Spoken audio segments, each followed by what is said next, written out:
À la frontière du Doubs et du Jura, Pascal est propriétaire d'un chalet de 55 mètres carrés depuis 23 ans. C'est pas la petite maison dans la prairie, comme je dis à tout le monde, c'est le petit chalet dans la forêt. Je m'appelle Pascal, j'ai 54 ans, j'ai 3 filles et je suis originaire de Besançon, en Franche-Comté. J'habitais Pontarlier, j'avais acheté un appartement. Quand j'ai eu ma fille, j'ai cherché une petite maison dans mon budget, pas très cher. Et du coup, je suis tombée sur cette petite maison avec une agence immobilière. Quand je l'ai vue et que je l'ai visitée, j'ai eu le coup de cœur et donc j'ai décidé d'acheter le petit chalet.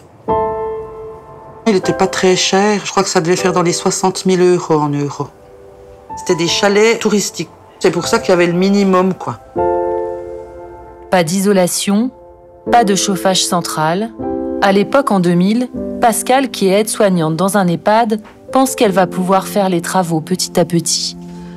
Comme il n'y a pas de chauffage central, comme il n'y a pas d'isolation, les joints se sont dégradés. Et du coup, l'eau coule le long du mur. Autre difficulté qui perdure, l'absence d'escalier intérieur pour rejoindre le rez-de-chaussée. Malgré ses efforts, entre son prêt à 500 € par mois et l'éducation de ses filles, Pascal n'a jamais eu les moyens d'engager une rénovation de son chalet. Puis bon, j'ai eu des démêlés avec ma maman qui m'a mis dans une situation compliquée, encore plus financièrement. J'ai dû faire un dossier de surendettement à la Banque de France. Puis quand j'ai connu le père de mes petites, ben c'est pareil, quoi. C'était quelqu'un qui travaillait pas. Il avait plusieurs addictions et du coup, je pouvais pas du tout compter sur lui. Ça a été des années très, très difficiles, très, très compliquées. Et donc j'ai fini par faire une dépression. J'ai laissé beaucoup aller ma maison, que ce soit au point de vue des travaux, mais aussi du nettoyage.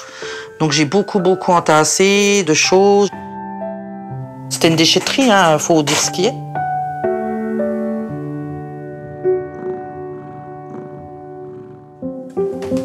Après plusieurs mois de soins psychiatriques, Pascal va mieux. Il y a 1 an, elle contacte l'association Julienne Javel, qui est déjà intervenue plusieurs fois pour l'aider à désencombrer sa maison. Bonjour Pierre. Attention, ça glisse pas trop. Oui, si, énormément. Bonjour. Bonjour. Prochaine étape, la réalisation de travaux pour sortir de l'insalubrité avec la visite d'un architecte trouvé par l'association. Ouvrir là.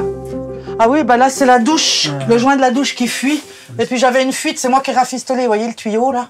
Oups. J'ai réussi à trouver un truc. Et du coup, c'est pareil.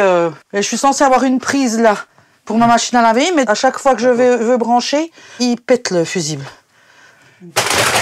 Il n'y a pas de protection sur votre système d'électricité. Donc, vous êtes oui, il n'est pas aux normes. En prise directe avec au moindre problème, quoi. Donc là, on peut regarder aussi le balcon si vous voulez. Il n'a jamais été refait depuis que j'habite.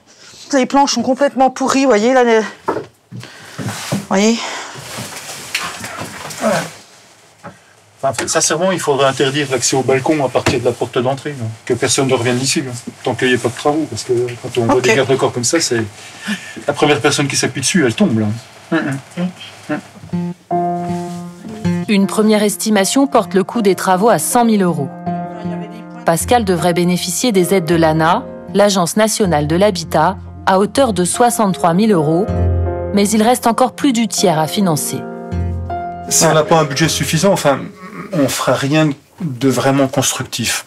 La bonne démarche, c'est faire une rénovation globale, quoi. Hein. C'est vraiment comme ça qu'on arrive à faire de bons résultats, quoi. De toute façon, il faudra sûrement que moi, de mon côté, je trouve un financement personnel, quitte à faire un emprunt de nouveau.